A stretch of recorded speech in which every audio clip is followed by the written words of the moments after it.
जब कोई खूबसूरत लड़की या खूबसूरत लड़का हमारी आंखों के सामने से निकलता है तो हमारी आंखें उसे देखती ही रह जाती हैं। ना चाहते हुए भी हम उसे देख रहे हैं, हम उसे नहीं पहचानते, लेकिन फिर भी उसके प्रति हमारे मन में प्रेम की भावना आ जाती है। अब जब वह खूबसूरत चेहरा हमारी आंखों के सामने से जा चुका है, लेकिन फिर भी हम उसी की सुंदरता पर मोहित होकर उसी के बारे में सोचते जा रहे हैं। ऐसा सोचते सोचते हम पूरी तरह बेहोश हो गए। हमें कुछ ध्यान नहीं रहता कि आखिर हम क्या कर रहे हैं।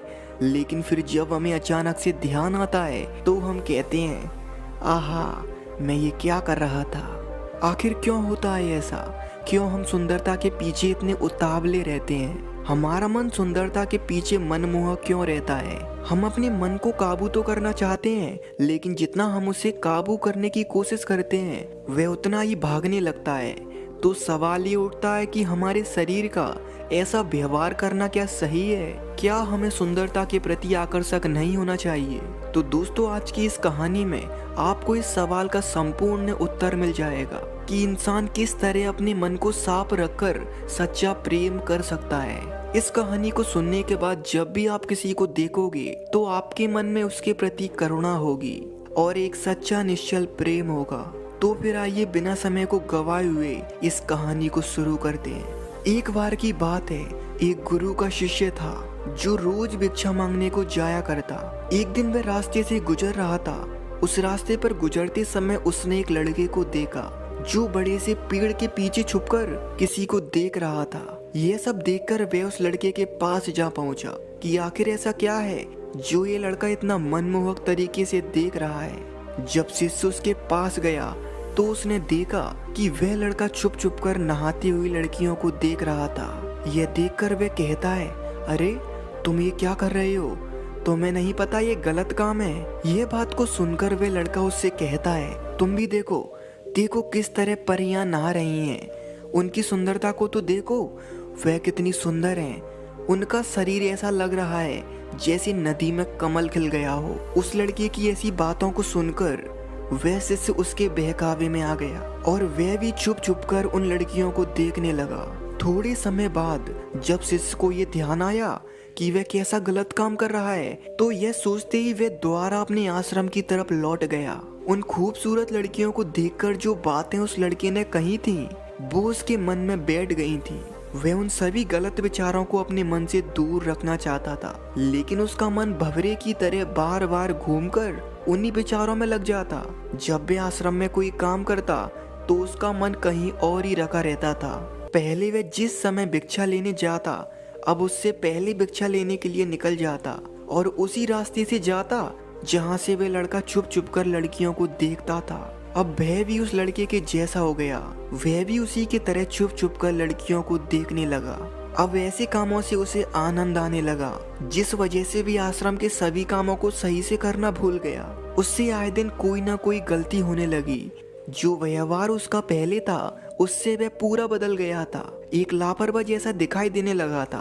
उस शिष्य की इन हरकतों को देखकर गुरु ने उसे भांप लिया। इसीलिए एक दिन गुरु ने कहा, शिष्य, कल से हम दोनों एक साथ भिक्षा मांगने चलेंगे, ठीक है ना? तुम्हें कोई परेशानी तो नहीं है? यह बात सुनते ही वह शिष्य घबरा उठा और वह मन ही मन सोचने लगा कि गुरु ये क्या कह रहे हैं। अगर ऐसा हो गया तो मैं वहां कैसे जा पाऊंगा? मेरा तो पूरा काम ही खराब हो जाएगा। यह सोचने के बाद जब गुरु को उसने जवाब दिया तो उसकी आवाज में साफ डर दिखाई दे रहा था। वह गुरु से कहता है, गुरुजी, आप ये कैसी बात कर रहे हो? भला मैं भिक्षा मांगने आपके साथ कैसे जा सकता हूँ? आप परेशानी क्यों लेते हो? मैं अकेला ही चले जाऊंगा, ठीक है ना? ये सुनकर गुरु कहते हैं, ठीक है, जब तुम मेरे साथ नहीं जाना चाहते तो मत जाओ। ये सुनते ही वह शिष्य सोचने लगा, चलो आज तो बच गए, आज तो मैं फंसने वाला ही था। अगले दिन वह शिष्य उसी रास्ते से गया और वह रोज की तरह आज भी उस पेड़ के पीछे छुपकर लड़कियों को देख रहा था। जब वह शिष्य आश्रम से भिक्षा मांगने को निकला था, उसी समय से गुरु शिष्य के पीछे लग गए थे। इसीलिए गुरु ने देखा कि उनका शिष्य किसी लड़के के साथ पेड़ के पीछे छुपकर किसी को देख रहा था। यह देखकर गुरु उसके नजदीक गए और उन्होंने देखा कि उनका शिष्य छुप छुप कर लड़कियों को देख रहा था। यह देखकर गुरु ने कहा, कितनी और भिक्षा मांगनी रह गई है तुम्हारी? गुरु की बात सुनते ही उस शिष्य का पूरा शरीर कांप उठा और वह लड़का गुरु को देखकर वहां से भाग गया। अब वह अकेला गुरु के सामने खड़ा था। उसकी इतनी हिम्मत नहीं हुई कि वह गुरु से आंखें उठा के जवाब दे सके कि वह यहाँ क्या कर रहा था। गुरु ने उससे पूछा, क्या तुम मेरे ही शिष्य हो? मेरा शिष्य तो निर्भय था, उसकी आंखों में तो बिल्कुल भी डर नहीं था, लेकिन तुम तो डर के मारे खड़े भी नहीं हो पा रहे। यह सुनकर उसके मुंह से जवाब तक नहीं निकला और वह लड़खड़ाती आवाज में कहता है, गुरुदेव, मेरा कोई दोस्त नहीं है। उस लड़के ने मुझे जानबूझकर बहका दिया था, इसीलिए मैं उसके बातों में फंस गया। मैं इन गलत कामों को नहीं करना चाहता था, लेकिन गुरुजी मुझे आज माफ़ कर दीजिए। मैं आपसे हाथ जोड़ के विनती करता हूँ कि आज के बाद मैं कभी ऐसा काम नहीं करूँगा।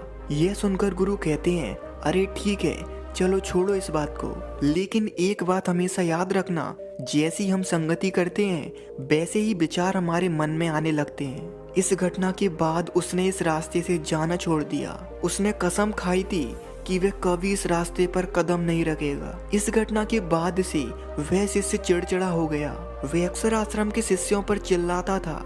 उसका स्वास्थ्य पहले से खराब होता जा रहा था। वह 3-3, 4-4 दिन तक खाना नहीं खाता। गुरु उसकी इन परेशानियों को देखकर समझ गए और उन्होंने उससे कहा कि कब तक तुम ऐसे ही शपथ लेते रहोगे। ये सुनकर वह शिष्य गुरु के सामने बैठकर रोने लगा।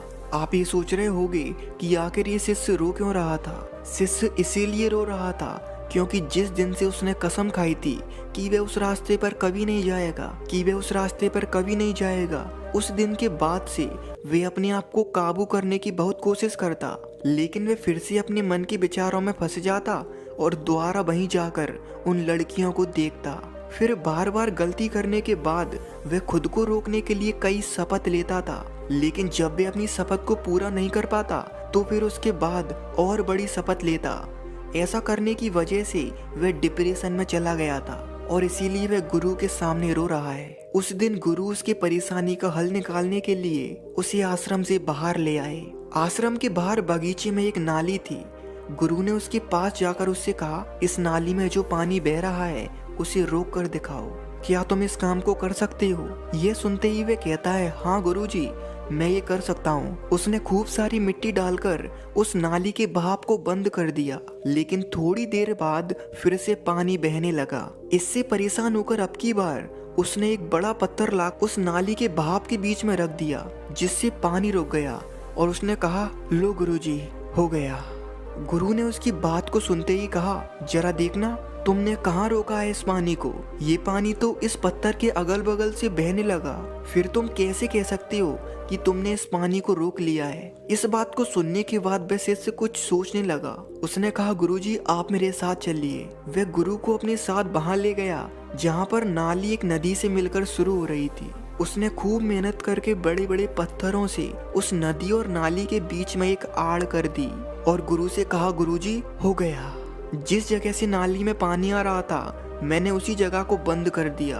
अब इस पूरे नाली में पानी कहीं से भी नहीं जा सकता। इस बात को सुनते ही गुरु कहते हैं, बिल्कुल, मैं तुम्हें यही तो सिखाना चाहता हूँ कि गलत काम की शुरुआत मत होने दो। याद करो पहले तुम कैसे थे। पहले तुम कुछ बनना चाहते थे, तुम्हारे अंदर एक जुनून था, तुम दूसरों का हित करना चाहते थे, अपने ज्ञान से दूसरों का भला करना चाहते थे, लेकिन अब देखो तुम्हारी हालत क्या हो गई है। जो काम वासना के विचार तुम्हारे मन में बैठ चुके हैं उन्होंने तुम्हें डरपोक बना दिया है। इसीलिए सबसे पहले तुम्हें अपने विचारों से डरना बंद करना होगा। जितने भी वासना के विचार तुम्हारे मन में आए उन सबको देखना और देखना कि वे तुम्हें कहां से कमजोर बना रहे हैं। गुरु की इन बातों को सुनकर उस शिष्य को ऐसा महसूस हुआ कि किसी ने उसके घाव पर ठंडा पानी डाल दिया हो। वह बहुत खुश हो गया था। उसे अपने सभी सवालों के जवाब मिल गए।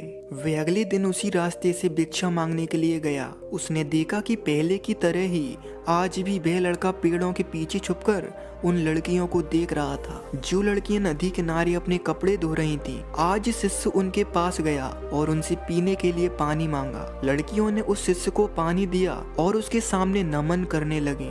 यह देखकर शिष्य ने उन्हें कल्याण होने का आशीर्वाद दे दिया। आज उस शिष्य को ऐसा लगने लगा था कि उसे अपना कुछ खोया हुआ वापस मिल गया हो। उसके मन में वही निडरता और आत्मविश्वास वापस आ गया था जब वे वहाँ से जाने को हुआ तो वह लड़का उसके पास आकर कहता है, अरे क्या बात है, तुम तो मुझसे भी आगे निकल गए, आज तो तुमने उन सुंदरियों को पास जाकर देख लिया। ये सुनकर शिष्य उस लड़के से कहता है, कब तक तुम यूं ही अपराधियों की तरह छुप छुप कर उन्हें देखते रहोगे? अगर तुम्हें उनमें से कोई पसंद आती है तो उससे जाकर कह दो और उससे शादी कर लो, लेकिन उससे पहले अपने जीवन में कुछ हासिल कर लो, कुछ बन जाओ। ये कहकर वह शिष्य वहाँ से चला गया। वह शिष्य जब भी वहाँ आता तो वह लड़का उससे अच्छी अच्छी बातों की जानकारी लेता और वह भी उसी शिष्य की तरह बुद्धिमान होने लगा। इसीलिए संगति का असर सबसे ज्यादा होता है। अगर हम बुरी संगति करते हैं तो हमारे अंदर बुरे विचार जन्म लेने लगते हैं, और अगर हम अच्छी संगति करते हैं तो हमारे अंदर सकारात्मक विचार आने लगते हैं। विचार ही हमारे जीवन को आगे बढ़ाते हैं और विचार ही हमें जीवन में सफल बनाते हैं। तो बताइए दोस्तों, ये कहानी आपको कैसी लगी?